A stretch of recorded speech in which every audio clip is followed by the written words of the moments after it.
So welcome to the Everyday Heroes podcast. I'm Philip Brady, and I'm delighted to be joined by a friend, a fellow student. I'm making some of these intros up, Aideen, you can probably tell, but one of the people I really care deeply about and just have really enjoyed watching Aideen's journey over the last couple of, I think, months that I know you, right?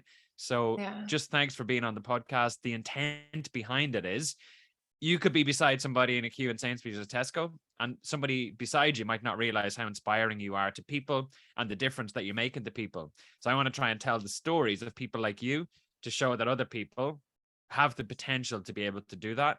And I'm looking forward to having the conversation. So Aideen, thanks a million for taking the time to be on the Everyday Heroes podcast. Oh, thank you so much, Phil. And thank you so much for such a lovely intro. A Love little bit it. haphazard, right? But I think it's true. No, yeah, it is. Thank you so much. So thanks to you as well for taking the time on a beautiful sunny morning. So yes, tell anybody listening a little bit about yourself. So what are you up to? What's going on in your life at the moment? And what chapter are you kind of writing for yourself at the moment? Okay, so I am a coach and I currently coach females only. So that's through small group training and then online. I also have a dog, and the neighbour's cat every now and then comes over to visit. And this chapter in my life, I feel like we're now closing it because I'm going on to another chapter in my life. So in January, I am moving to Australia, which is very exciting. And yeah, that's where we are at the moment. Nice. That's a new adventure. Mm-hmm. Yes. Amazing. And tell us about so you're on a bit of an adventure in that kind of fitness space, right? Mm-hmm. So what were you doing before, and what kind of made you want to get into that kind of fitness area? Because you've been in it a while now, but you're thriving. Yeah, well, a while is only a year, which is actually crazy. And I am very blessed to be in the position that I'm in, like just a year already, which is mad. So what I was doing before, so we done the course at the same time, but you were in Team Delta, wasn't it? Yeah, you were the opposite team. Right? No, you're definitely not. But you were in Team Delta. Well, not get on to that now. So yes, we were doing the course last year. Yeah. And before that, I wasn't really doing anything. It was COVID. And then before COVID had hit, I was in uni and I was doing a business management degree. And I had done a placement within a company and I was working in HR. And I loved my managers. I loved the job itself. But I just knew that very early on, it wasn't right for me. And I always had this lingering that I wanted to do something like this.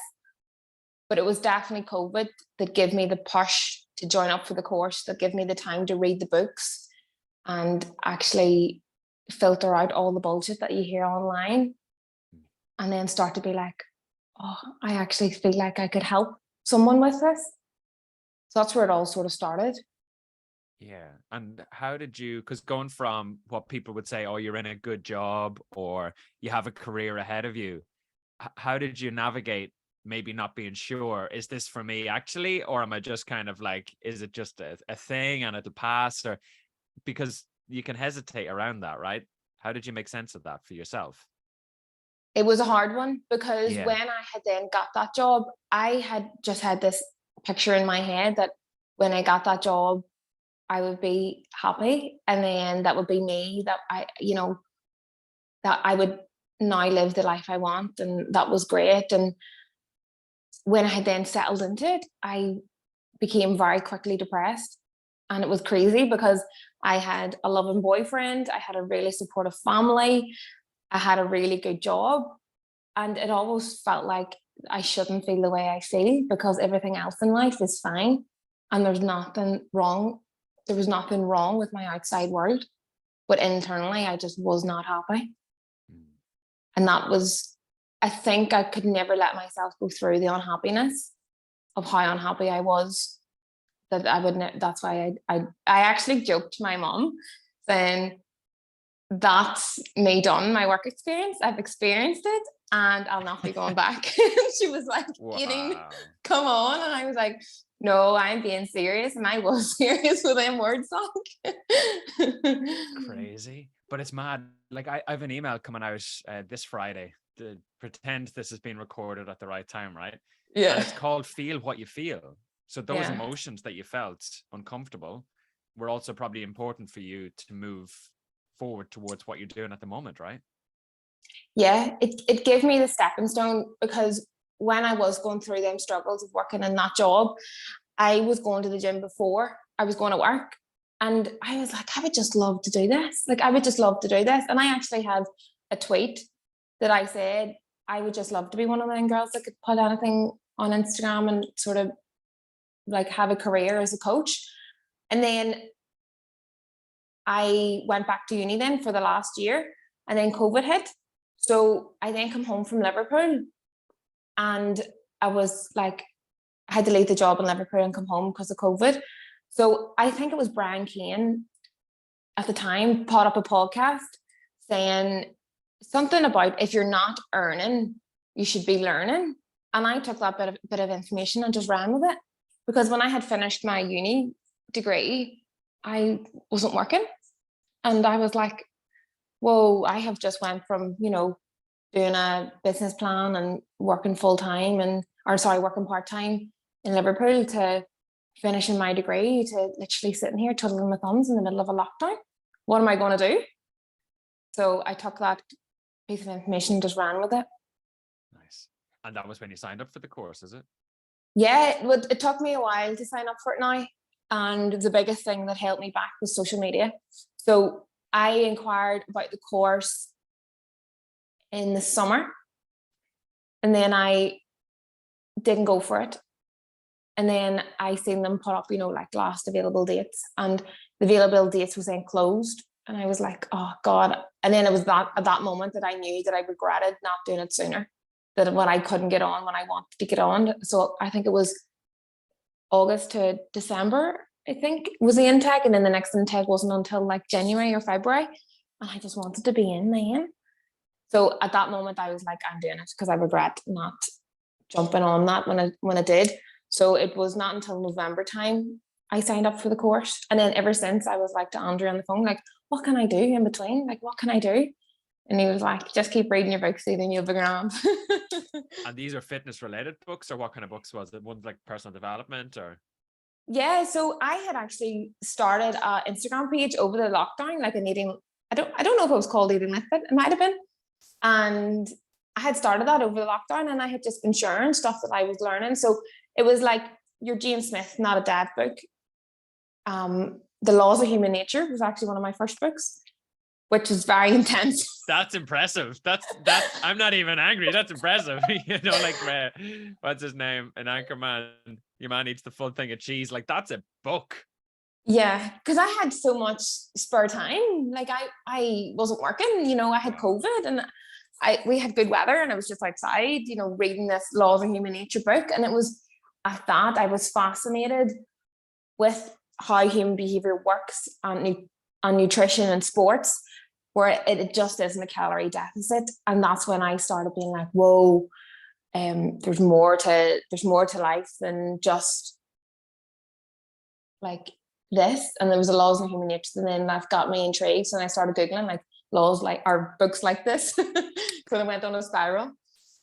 What book kind of stands out to you from that period of time? Definitely that Laws of Human Nature book. And then I went on and I always talk about this one, The Obstacle is the Way. Yeah. That came at a really good time for me, because it was when I started the course. It was in February time when I had gone through the course, and just all these doubts and fears were going through my head. Like, should you be doing a course in the middle of a pandemic and the gyms aren't even open? Like, who are you to be starting a business in like the middle of a pandemic? And then there was something in the book that really made me open my eyes, and it was something along the lines like, this is when you jump at opportunities when everybody else is sitting back. And I was like, right enough, this is when you jump. Like, this is it. There's never going to be a perfect time. Yeah. And it actually was a perfect time in hindsight. Like that was like, you know, in my element, like. It's mad, isn't it? It's mad. There's a Warren Buffett quote, and I'm just trying to remember, where more or less he says something similar, where when people are scared, that's when you invest. When people are confident, that's when you get nervous, or something like that. So like with the market and investing, if people are saying, oh, it's going to be really bad, like that's when you invest, because everybody's scared and not sure what to be doing. Instead, it's like no, proceed, move forward. Yeah. And how did you, so it sounds like Andrew was a guide on the side as you were kind of navigating this. Who else or how were you kind of getting support or advice or guidance, or who was kind of helping you along that path? Because again, it's not an easy one. The kind of job move, the jump into going back to learning, and then this kind of new career. Honestly, it was my wee sister, Nathan and Aaron. Like my wee sister was like, she was coming 16, so she was probably only about 14 at the time. She's so wise for the age of her. She was like, but Aideen, this is what you love.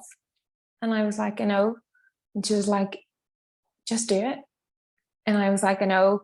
And then when I had signed up, I think that was a good day for Andrew. When I had signed up for the course, I had then told Nathan and Aaron that I'm going to do this course. And they were like, we've always talked about doing this course. So they were like, right, we're going to do it. So I do feel like I was also in a very privileged position that not only was my boyfriend doing the course with me, my best friend was doing it as well. And that was the push that I had needed, that we'll be fine. And look at us, we're all fine. These are all flying. Yeah. And it's only a year ago, which is wild. That's what scares me the most, but also excites me, that it's only been a year.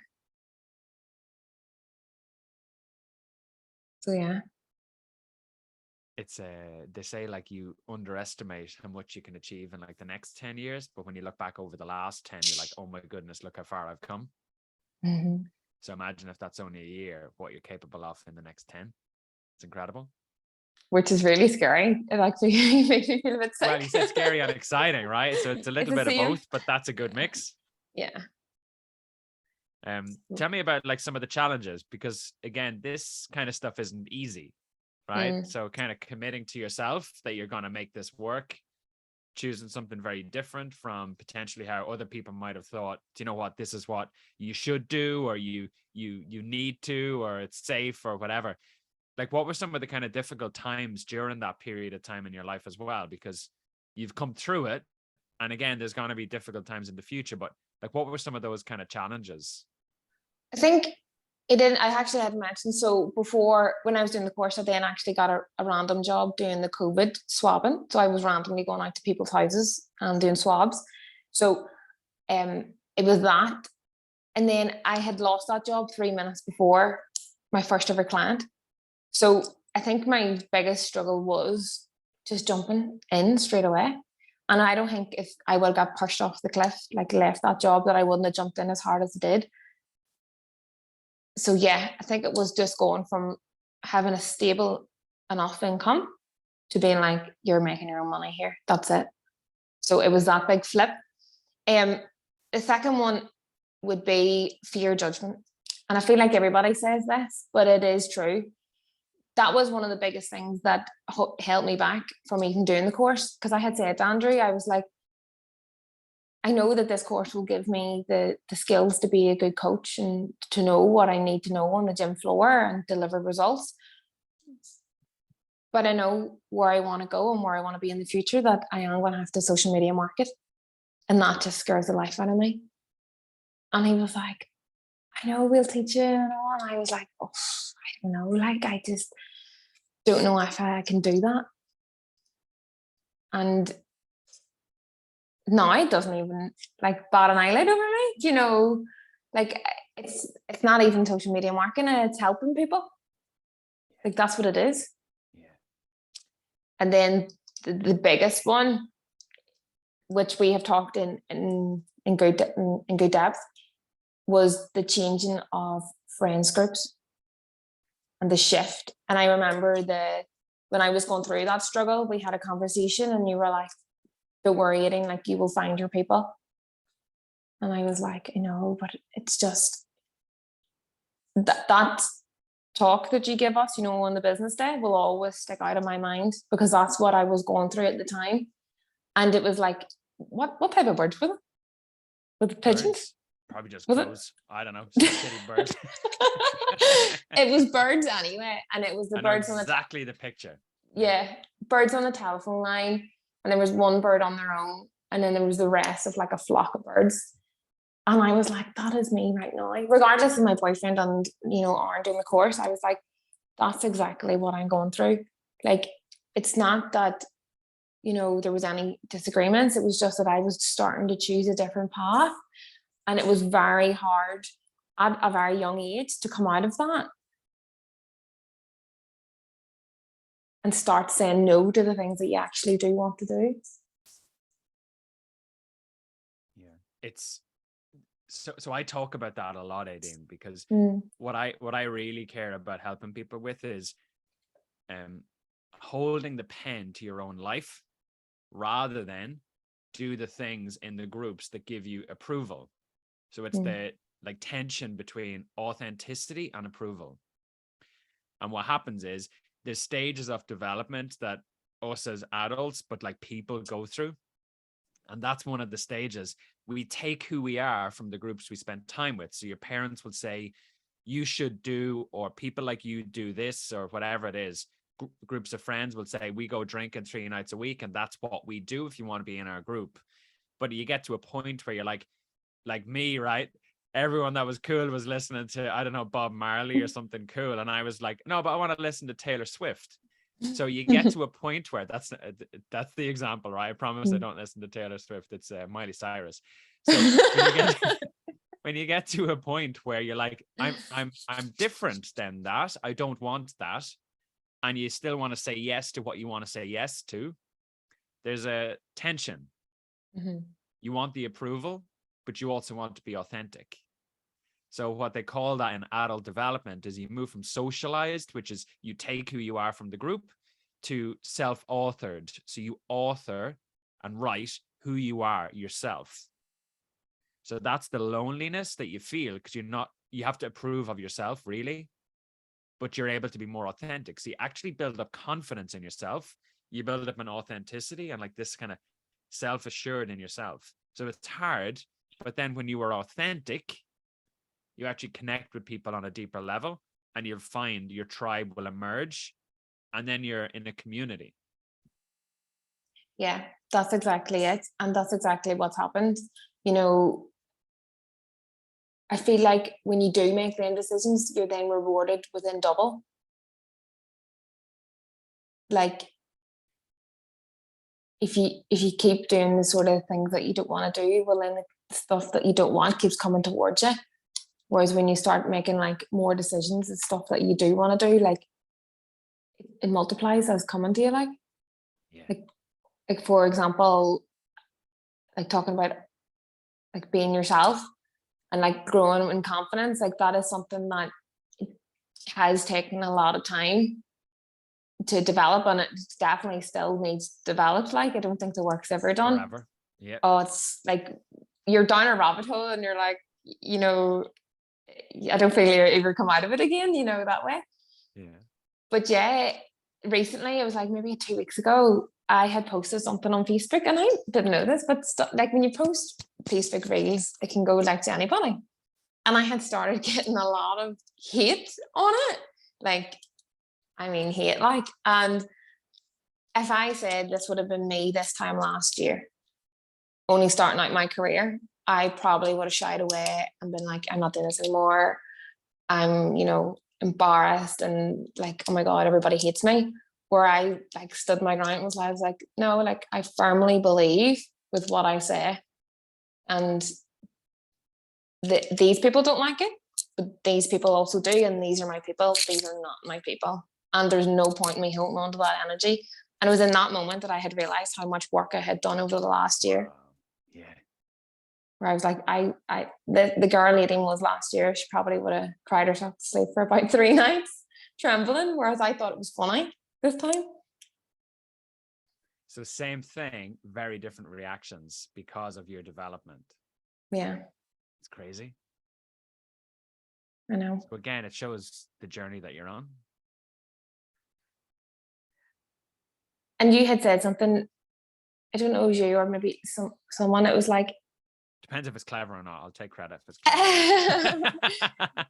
it's like doing the work so you can show up with a better version of yourself, but it's improving yourself for yourself, and then every other relationship in your life will improve tenfold. Because if you want to improve to impress other people, that's only going to help with external validation. Whereas if you improve yourself for yourself, you'll just turn up as you. Yes. And I listened to something this morning and they said, do you want to be someone or do you want to do something? So the difference between fame for the sake of fame, for just being, versus do you want to do something? And that work is in private. So you could be unbelievably good, successful, and nobody know about you, which is probably the dream, but people get it skewed the opposite way where they're like, no, I just want to be famous. Yeah, but for what? Just to be famous. Yeah, but for what? Right? So fame used to be linked to you've done something amazing. That's why you're well known. Now it's I want to be famous for the sake of it. Yeah. So you're saying exactly the one where I've landed on for myself is I want to do stuff in private, do the work on myself, and let that be the thing rather than just for the sake of things. I just want people to know me. That's not the thing. Definitely not. And I feel like the rise in social media, people maybe are not aware that they're getting like trapped in that at the moment, Yeah. and it is like, like the likes and the validation that's like, and the followers and stuff. Like Lenny has a really good marketing technique that he says like, oh, you don't have to have 10K followers to be a good coach or something, or before you're a coach. And like, it's not about that. It's about helping people. And sometimes I feel like that's maybe what holds people back. Yeah, when your heart is on service, you cannot be nervous. Yeah, love that. Where did you get that one? I can't remember. I need to remember these attributions. So these are some of the kind of challenges, Aideen, because no doubt that goes on for other people, that kind of judgment, kind of feeling lonely, you could say, when you commit to a different path. What else do you think happens for people that might hold them back from moving forward towards something that they want? What might hold them back? So yeah, I think it was you told me this. There's three fears. There's three fears: the fear of success, the fear of judgment, and the fear of failure. So I feel like one of these well, not always, but may creep in. So the fear of judgment, first of all. So what's my mom and dad going to say? What's my, close friends going to say? And if I put this out in social media, is people going to judge me for it? So that's what holds people back completely. Then fear of success. So if you actually are doing a good job, like, will I be able to handle this? Like, will I actually achieve what I'm going to achieve? And then maybe the imposter syndrome could creep in, and then the fear of failure. So being afraid to fail, but that is something that I hold. My granddad always tells me. He always says, "You'll never ever fail in life unless you give up." And I was like, I know, like that's all he ever tells me. And I'm like, I know. The only reason you fail if you give up. Yeah, I love that. Love it. And when you are kind of nervous about judgment, or maybe were nervous about judgment, or whatever it is that you may be experiencing as a challenge now, how do you, like, what do you focus on that moves you forward? So is it a vision? Is it a set of values, or like what do you lean on when it gets difficult so that you keep moving forward? Definitely in this job, I think people just see the social media aspect, like the cold water dips in the morning, the cup of coffee, and people, you don't see the hard work that goes in sometimes, and it is, what did you say to me? Just what keeps you going? What keeps me going? Honestly, it's helping people. Like, I don't want people to, in the back of my head, what always triggers this is like, I don't want my wee sister to make the same mistakes I done. So I don't want any other woman to do the same stupid things that I had done, like the dad pills, like Weight Watchers, and like, not that Weight Watchers is bad, I just don't think they have a good education around it. And all the stupid mistakes that I had done. So I just can't let someone else make the same mistakes, or else give them an easier journey. That's what keeps me going. It's like, and the benefits that someone can reap up from actually living a healthier lifestyle.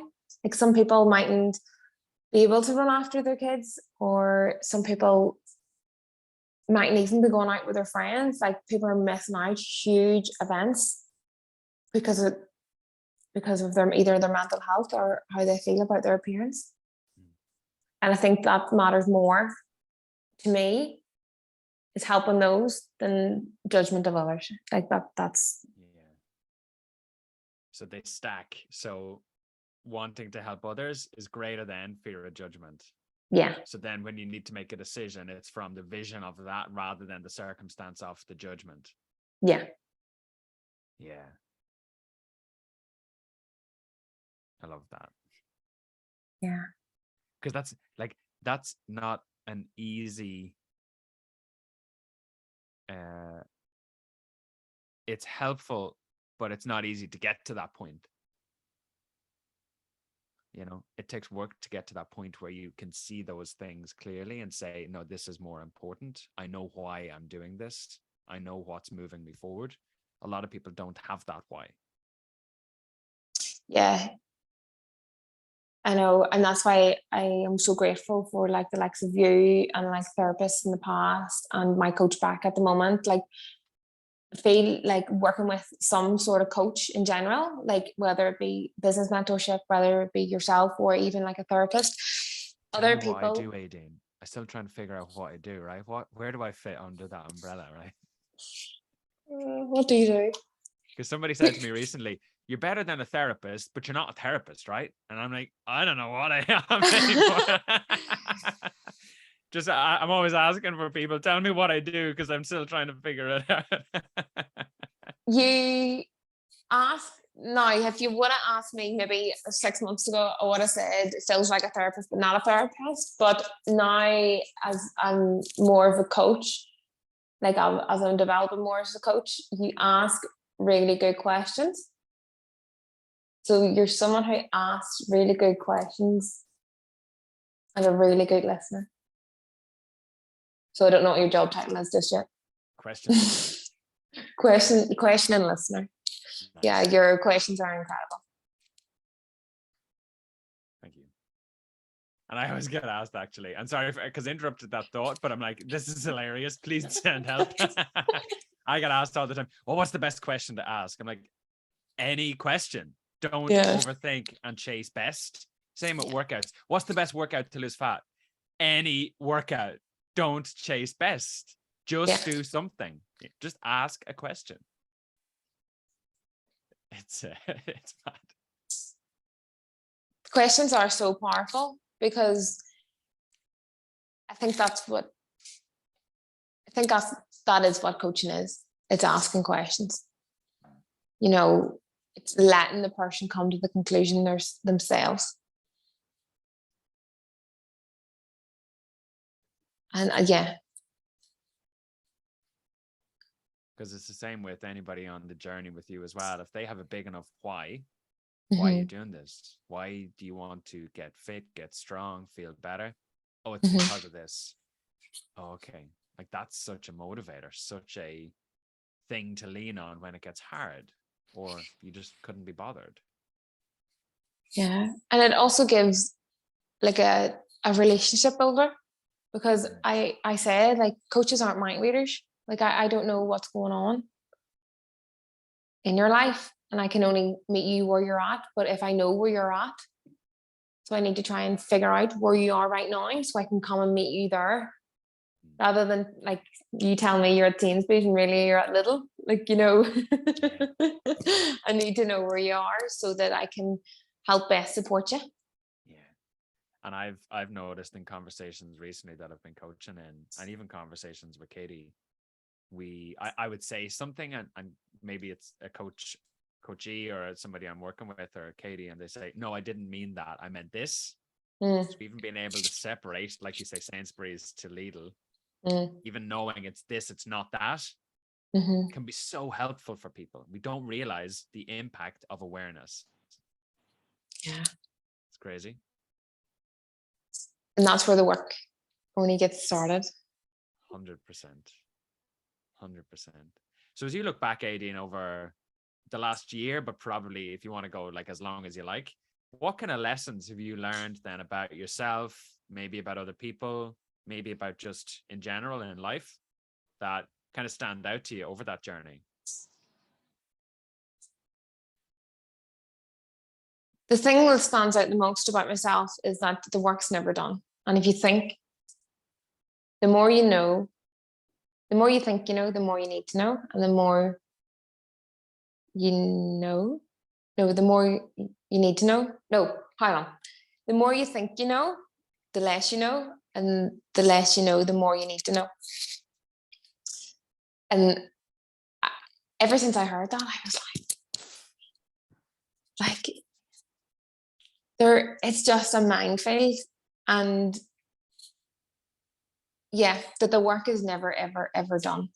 And that I just get so excited for, I've had this conversation with you before, that I go through like phases of like going through like, I'll go out into the world and maybe something will like break and then shit breaks. And then I'm like, right, okay, we need to do some self-development here. And I go then away and work with either a therapist or a coach and do the work like behind the scenes. And then I love coming out into the world again and being like, okay, this is what I've learned and these are my tools and this is how I'm going to cope. And then there will come, like, I feel like I'm on that out phase again. And then I know that there will come a time again where I'm like, okay, time to settle down and do the work. But one thing that I've also learned about other people is that everybody has a story to tell. And everybody has been through a massive, massive struggle. And it may not be the exact same thing that someone else has went through, but the feelings could be mutual. Yeah. And yeah.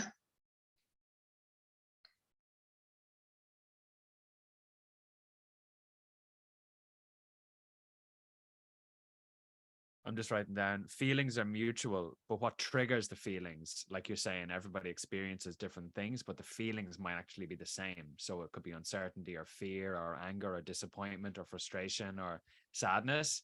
So they're common across all of us, but what triggers them might be very different. So you'll have a story about a challenge you went through. I'll have a different one, but we might feel sadness.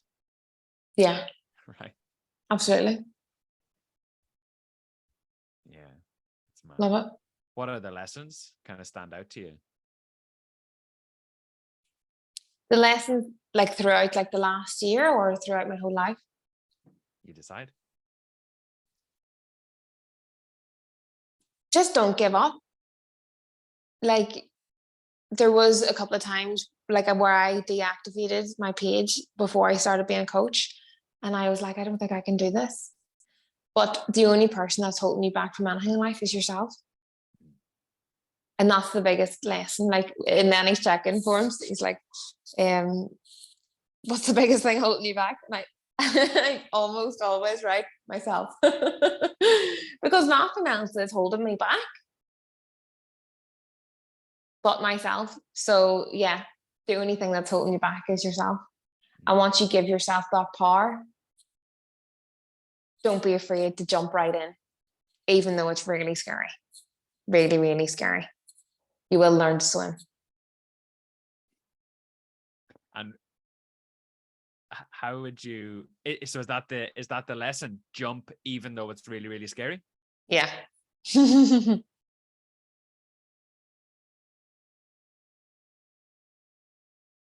I have a book beside me and it talks exactly about the same thing. More or less, your growth will be exponential if you jump before you're ready, because you'll never be ready.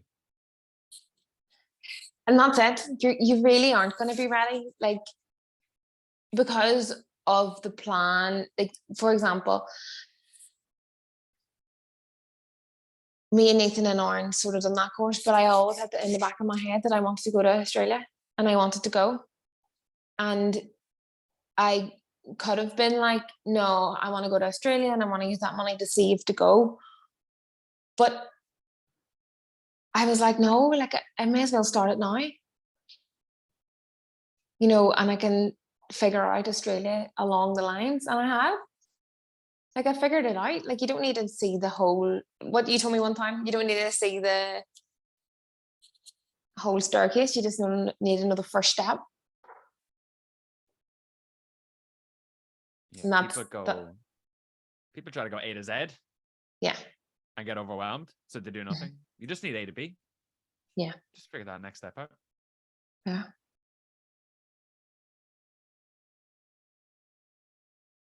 Anything else? And the answer And no. Any lessons? Lessons. That if you are going through like a hard time and you think that you can't get out of the certain situation that you're in, that you will. Like I genuinely thought for a long time that I couldn't come out of that rut of partying every weekend and living a better life for myself and creating a better life.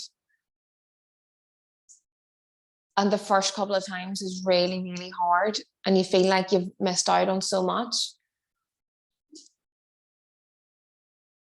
But you'll not miss out on anything other than the life that you want to live. That's the quote of that's it. Like, you know, if I didn't stop going out partying every single weekend, I wouldn't be in the position I am in right now. I wouldn't have went and done that course. I wouldn't have had the money, first of all, to have done the course, like, because I just spent silly money at the weekend, silly money. And on clothes, drink, like buying food, just ridiculous. And just them weekends sitting in has got me to the position that I'm at now. And it's far more rewarding than that. Well, like the pain of FOMO of what you were living versus the FOMO of what you could live, or like you said, creating a better life. And it's creative, it's an active thing. It's not just this thing that shows up. You create this thing and you move towards it. But the FOMO of that is so much more painful, of not working towards a better life, than the FOMO of I can't drink this weekend. Yeah. It's and it comes down to that. I said to you at the start, it's so scary because these are the people that you've hung about with since, well, I'm only coming 25, but these are the people that you've hung about with since you were probably about 15. And that's all you know. But one of the biggest lessons that I actually, now this is the biggest lesson that I have learned is that if you can only go out drinking with your friends, they're not your proper friends. If that's the only social activity you can do with them, they're not your real friend. That's the biggest lesson that I've learned. Because when times get tough, that isn't what's going to serve you. And that's the hardest thing to accept, because you've been built on this illusion that it is.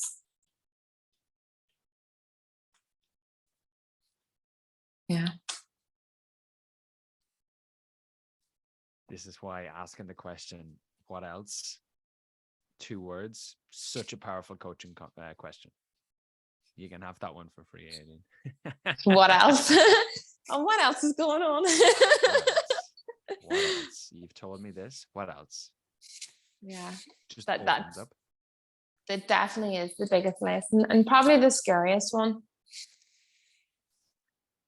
Because you're half in the battle of, oh, well, I am only 25. Yeah. Should I be doing that? And it comes down to the shoulds and must. Yes. And shoulds and musts do nothing. What do you say? Stop shoulding on yourself. Yeah. But I think you'll figure it out. Well, you will. No, you will. You'll figure out what feels right for you. And when you start to become more self-aware, you can feel it within your body. Like if I don't want to do something, you then start to sense like I'll be very anxious and my chest, like I'll be probably having the shakes or something. And that's when I know, no, Aideen, don't do it. Yeah. And The Body Keeps Score is the name of a really good book.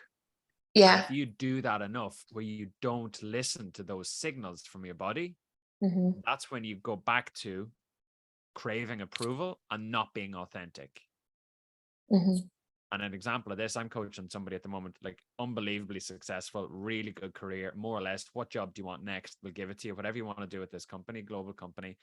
And he said to me, I don't know what I want because I've always put the company first. I've always put other people first. I don't know what I want. So for you to even feel what you're feeling and recognize it, lots of people have lost that connection. So they say the greatest distance in life is between the head and the heart. Or you could say your stomach, but it's similar intelligence. But that's so true though. I feel like that is what happens when you get so busy. You get so busy with life and so busy, like, you know yourself, when maybe you're in a busy time and then something breaks or you go through a burnout or X, Y, and Z, and you realize that you've been putting everybody else before yourself. And it's not selfish. Like, this is something that I have had to really work on really, really hard, to be like, it isn't selfish to put yourself first. Like, it's not. And that took us such a long time to come around to. Like, as we were talking before we came on here, like them mini breaks, that you do need them so that you can show up for the best version of yourself. And there's such a guilt behind it. But fuck the guilt. or do you know what? Who says selfish is bad? I know. You decide, right? So what if we just change the meaning? Yeah, I am being selfish. I have to. But look at what I'm doing because of being selfish. Do you really want me not to be selfish? Right? Exactly. And there's ways to use these things for and against what you want or what you need to stop doing or whatever. Like, if you're holding back from fear, don't be so selfish. But when you're looking after yourself, yes, be selfish. It makes sense there. It might not make sense. So you can use these things. Lenny said recently as well about anger. Anger is a really powerful emotion. We get told, don't be angry. No. Be angry. Use your anger. Do something good with it. Don't sit with it. Sitting with it's really dangerous because it'll rot you inside out. Instead, move it. Like, use it. It's energy in motion. All emotions, energy in motion. Use the energy. Don't get stuck in it. Sorry, I got off in a little monologue there. No, I absolutely love that. Fired Like, up. that's the Fired Up Fridays, even with the Wednesday. Yes, no, I absolutely love No, we're recording this on a Friday, Aideen. Live at 11 in a couple of weeks, right? Don't say anything. Love it. So yeah, you do. You will let anger eat you up inside, but you could use it as motivation, which is something that I don't like saying. Like, I don't really love the word motivation because I feel like it's just through about. but using your emotions as your motivation then to try and flip the perspective. Like, for example, jealousy, instead of like feeling it as like inspiration. Yes. Because it's so easy to be so jealous now of everybody online. Or to be grateful for what you have. Yeah. And the more gratitude, this is another lesson, the more gratitude that you give for the small things, like down to the cup of coffee, down to the genuinely the air. Something I always hold in me, I said, if I lost everything in life, as long as I have a cup of coffee and my books, even though they are actual things, but if I lost everything, I would be okay with it. And I feel like that's what gets me going. Actually, you said, what keeps you alive? That's what keeps me alive. Being awake by the coffee and the books. Because I know that the books will give me some sort of learning to get me through the struggle and to get me to where I want to go then. I love it. Love it. I've had to distance myself from books. I think I told you this. You're on a band? I think that's so funny. It's over. So I've been back. I've like 4 books on the go now at the moment. It's so funny. Like straight into like, oh, I have 1,000 books I need to read, and so I'm back into it. But it's just been an interesting experiment. What are you reading at the moment? I'm reading Compassionate Leadership by 2 people from Potential Project. Really interesting. We can talk about it another time, but more or less you can burn out from empathy. So empathy is I feel what I feel. I'm actually doing a training on this on Monday in the collective. You can burn out from empathy because empathy is I feel what you feel. Compassion is empathy plus action. So you're not just feeling, oh, I know that you're angry, so I feel what you feel. You'll burn out from that because you won't move past it. Whereas compassion is you take action.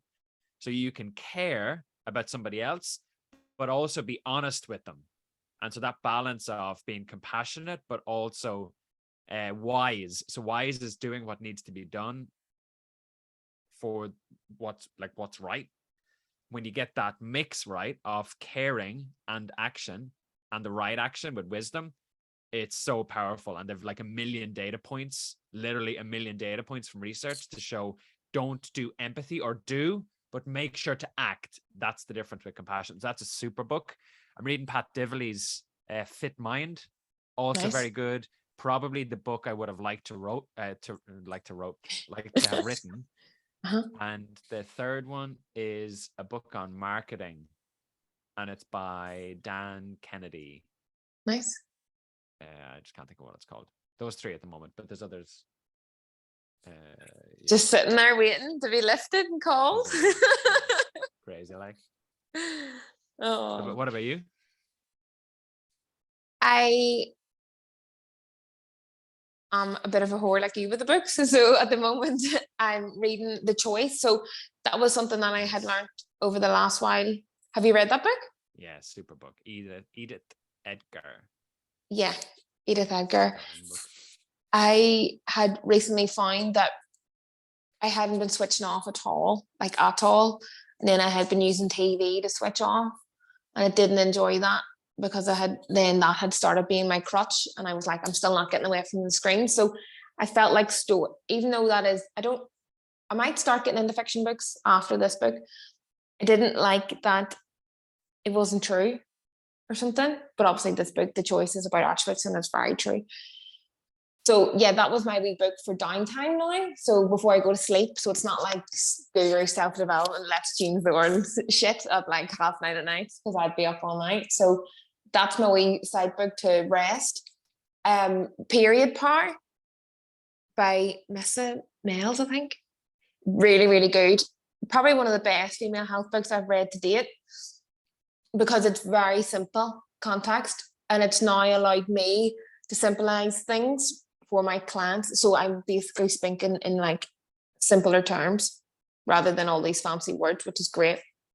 And then I'm listening to, is it $1 Million Bill? I don't know who the author is, but it's a good one. Okay, I don't know that one. Lenny recommended it to me. Nice. $1 Million Offer. Oh, $100 million offers. Yeah, there we go. Alex Hormozy. I have that beside me as well.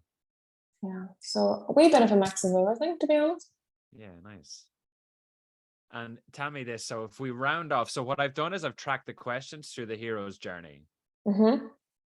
When you come back home after kind of committing to the journey, going through the challenges, learning the lessons, meeting people along the way, learning stuff, and then coming back home, who do you come back as now after this journey that you've been on? So what's different about you versus when you kind of set off initially? I am genuinely doing everything that I want to do. And I feel like that's why I'm so fulfilled.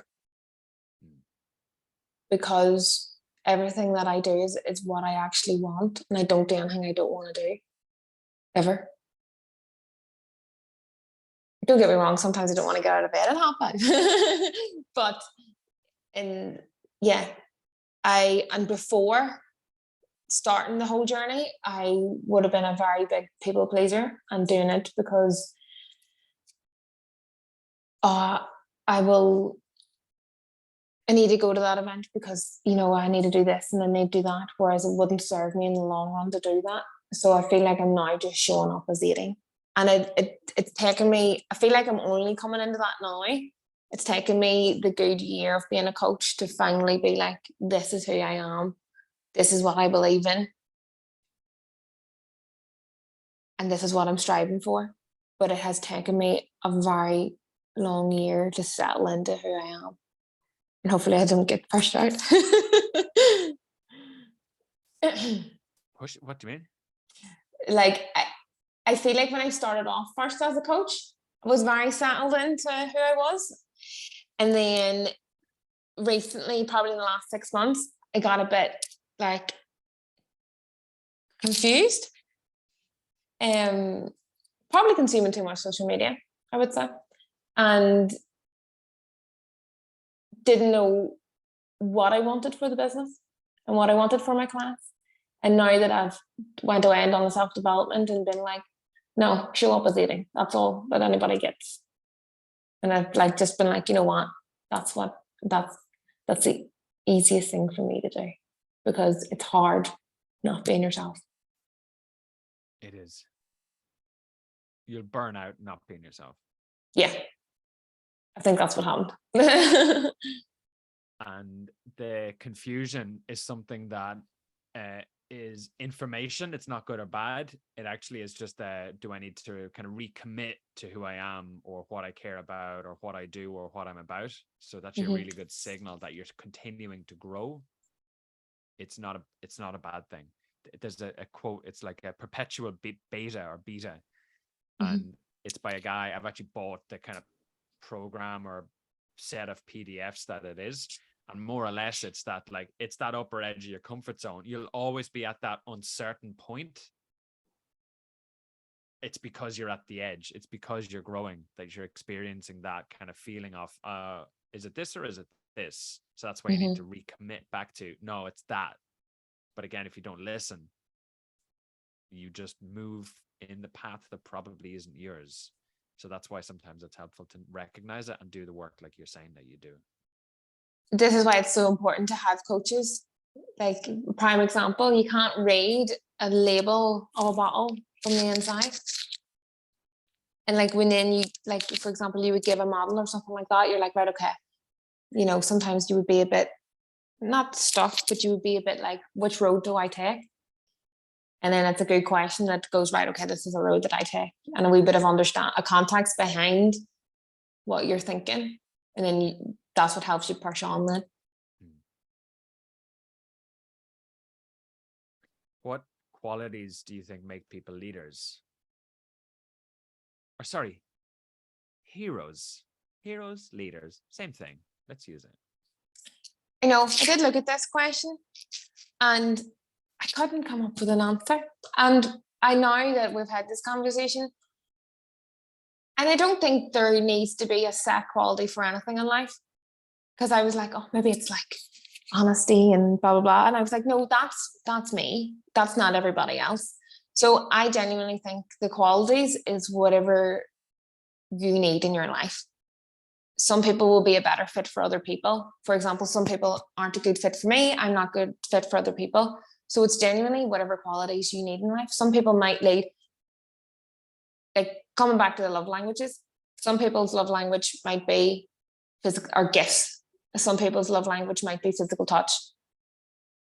So it's about meeting, and it's about meeting that quality to what you need. So it's about figuring out what you need for yourself. And then that's the qualities that you probably look up to in other people. So that's why I was like, I can't be biased on this. So it's whatever you need at that time, because that will change as well. Yeah. We can talk about why that's a really good sign of your development as well. What changing of the your answer there shows it's this or it's this. It's a gray, but the gray is adaptable to the situation. So you're not solving a simple it's this or it's this. It's honesty and it's not kindness or it's whatever. You're able to say, no. It depends on the context. It depends what you value. It depends on a number of things. So your thinking is more advanced or developed than, no, it's this or it's this. It's a sale or it's not a sale. That's a binary thing. It's not that. It's a gray. And I actually wrote that down from earlier on. Gray Aideen, I wrote down.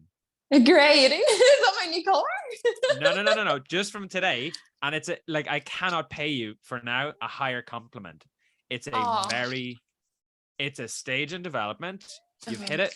It's a really good indication of how much work you've done. Oh, thank you so much. I feel like I was going to cry. No, don't cry. Be proud of it. You've done the work. I know. And I don't give myself enough credit. That's one thing that I was talking to Becca last night. And she was like, you really don't give yourself enough credit, because I was giving myself credit. And I was like, I know, I really don't. And then before this conversation, that's why me and Nathan were talking about the same things. And I was like, look, we really do need to start giving credit to ourselves. We're not even 25, we're still 24. And the people that we were 4 years ago is actually mental. So I do need to start giving myself a lot more credit, but it's hard because again, it's the fear of judgment, but again, if you wrap more into yourself being like, yes, I have done the work and there's more work to do, well, then that's you just being your authentic self. And that it's okay to, because you get to decide whether it's good or bad, the progress. Oh, it's not enough, or no, it's enough for today. So I actually did it the other day, just wrote out some stuff that's been really good this year, and it's crazy. Yeah, I should maybe do that myself, because we're 8 months in? Yeah. Reflecting on progress so far this year. I think this year has been I said that last year too, but I think this year has been the biggest year for self-development, but it's definitely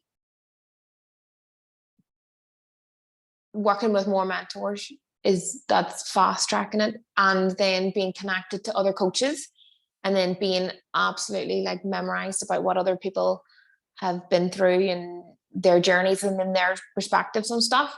Is definitely connections is what's developing my growth, I think, the most, because I love learning off other people who's doing the same thing or in and around the same thing.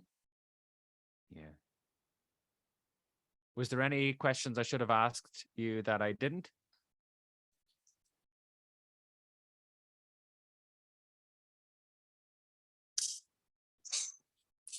What's your biggest regret? And it's nothing. I don't regret anything that I've done, because I did go through a period of time where I felt like I should regret some things, and I did, and that was a battle that I had to be like, you wouldn't be here if you didn't go through that, and I had to work through that guilt and regret, being like, but if you didn't do any of that, you wouldn't be here. Yeah. So yeah, what do you regret? And it's nothing. And that has taken a long time to accept. I personally couldn't have said that probably about a year ago. Yeah. You know, but it's until you do the work, and then it's, this is what I had. This is the tools I had at that time. And that's all I could use. But now when you get more tools, you're like, okay, this is what I've got now. So I couldn't have done that back then. So why am I expecting myself to be able to do that when I didn't have the right tools? And I think that's a lesson for people as well, that if you don't have the tools, don't regret it then. And hindsight is great, but it's hard. You shouldn't expect hindsight from when you're in the moment. Because in the moment, I believe that you do what you think's best. And I don't think anybody tries to do anything to just, everybody goes with what they know and what they feel's right in that moment. Definitely. Like, for example, you wouldn't pull out of a junction if a car was coming, you know, like you didn't see it at that moment. You wouldn't pull out for fun. So yeah. I love that. And have you any questions for me?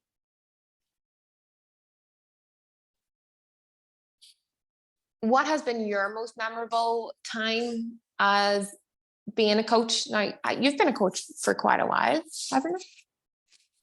So what's your most memorable time of being a coach? Or is there any memorable moments that you are now, whoa, I'm now here?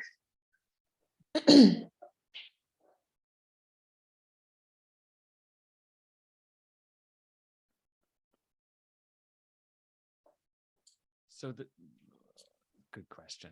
Probably two stand out. Mm-hmm. One is around when I first started coaching executives.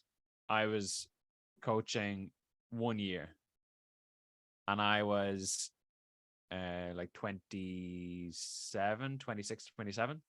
Mm-hmm. So I was this young, naive, suit on, nearly too big for me, shirt, sleeves too big, all this kind of stuff, tie on and all whatever. But I was sat 1-to-1 with these leaders who, in my eyes, were like these people on a pedestal. Yeah. But the work that I did over a couple of months of doing that, at like a year into coaching, the biggest lesson from that, or the thing that I'm proud of, is I realized they're expert in what they do. I just need to be expert at what I do. And then we have a conversation. So we meet in the middle of expertise. And I just need to focus on mine and not try and compete with where they're an expert. So I don't need to understand their world. You said earlier on that you do it to a certain extent, but like, I will never understand investing to the extent that some people will, or trading, or managing global teams, or anything like that. I don't need to understand that. I need to understand the human, and then how humans interact with other people. So I focused on that, and that gave me so much more confidence to have an equal conversation, rather than what's called transactional analysis, putting them as like a parent and I become a child, and seeing them as this authority figure that I need to look up to and seek their approval and bow to whatever their will is, and all this kind of stuff. So that was a cool kind of favorite moment looking back. So now I have conversations with people that run like billion-dollar businesses, and I'm able to have a conversation like this, knowing I've done my work, you're doing your work, let's have a conversation. So I still doubt that sometimes, but I'm much clearer every conversation I have that actually I know what I'm doing. So that's kind of cool. Yeah. But then the other is just this constant confusion of what I do, who I do it for, and the figuring it out. And I could say I can't wait to figure it out, but I'm also enjoying being messy, not really knowing, and just showing up and having conversations with people. I'm very relaxed about stuff like that, and yet I feel this obligation to solve it really quickly. So I'm just kind of choosing to be patient with it, because maybe I don't want to solve it, because when I solve it, I'll probably change my mind. Does that make Yeah, sense? makes complete sense. But you may feel that it like a wee bit messy, but you have sorted out all my mess. Well, most of it.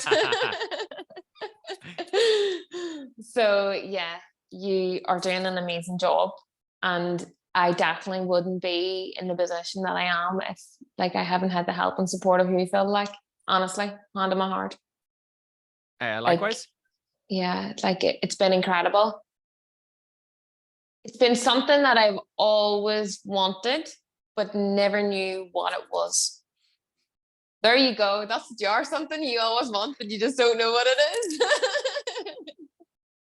is. That's what you are, Phil. Say it again. Something that I always wanted, I just didn't know what it was. Because you're not a counselor, like, you're not a therapist.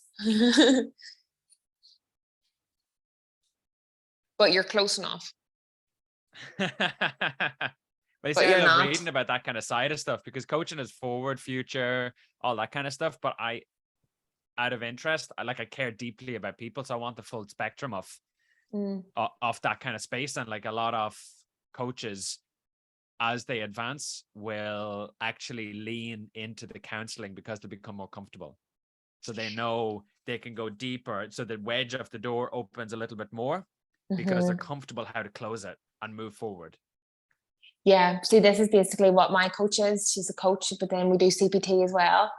And I'm fascinated by all of that side, probably a wee bit more than everything else, because changing, I haven't got into it because of the physical side, like because I want to change my appearance. I got into it because I want to change my mental attitude when it comes to everything else.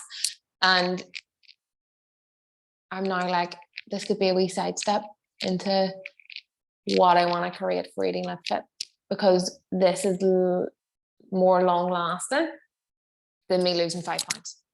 Well, I feel physically, because I have more tools now to cope.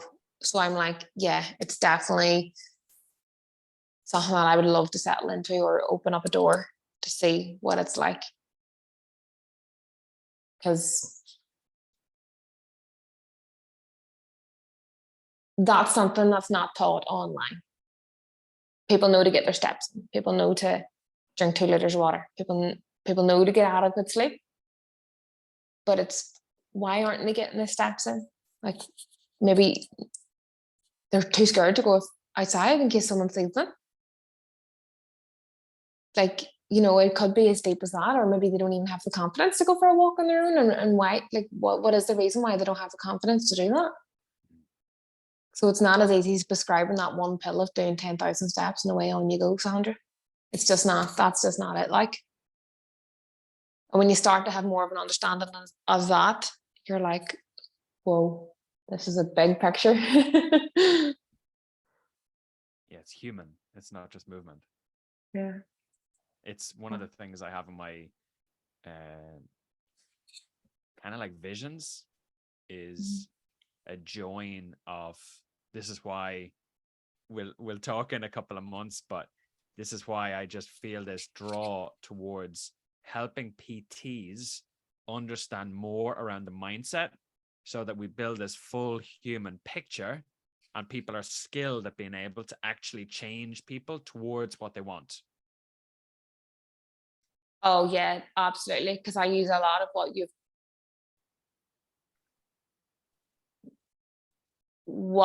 and Norm were actually talking about this yesterday. One thing that stands out to us most was like, well, you don't have to do anything. And we were talking about how that gives so much power and control back into you. Being like, well, you don't have to do anything. And then we were just talking about like different questions that you would have asked us, and we'd be like, right, well, we'll ask that to a client then. And then we were like confirming what has Phil asked you? Phil's asked me this. So yeah, like sort of the things that you would ask me, and that helps me. So I'm like, well, if that's helped me, hopefully that'll help someone else. So yeah, me and Aaron already like take mental notes and notes of what you do to us to be like, that helped us. hopefully that can help someone else. And the difference between have to and choose to is agency. And agency, there's so much science backed under having and feeling in control of your life rather than out of control. The literature on it is like wild how much there is to back up. When you do that, mental health improves, like so many components of your life will improve from one simple thing.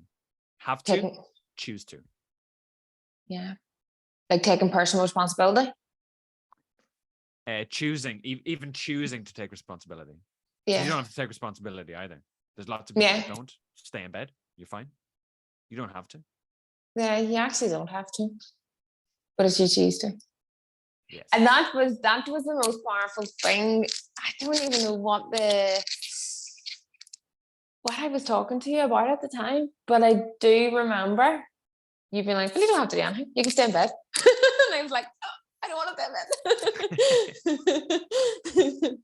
You know, like I don't even know what the conversation was, but it was the flipping the light that I was like, right, well, I can choose to do this if I can choose to do that. And that's it. Yeah, that's the work. Aideen, it's Aideen Litter, right? I always get confused. Aideen Litter, yes. I want to make Aideen Litter. Thanks for being on the Everyday Heroes podcast. Thank you so much for having me, Phil. This has been amazing. Likewise, appreciate it.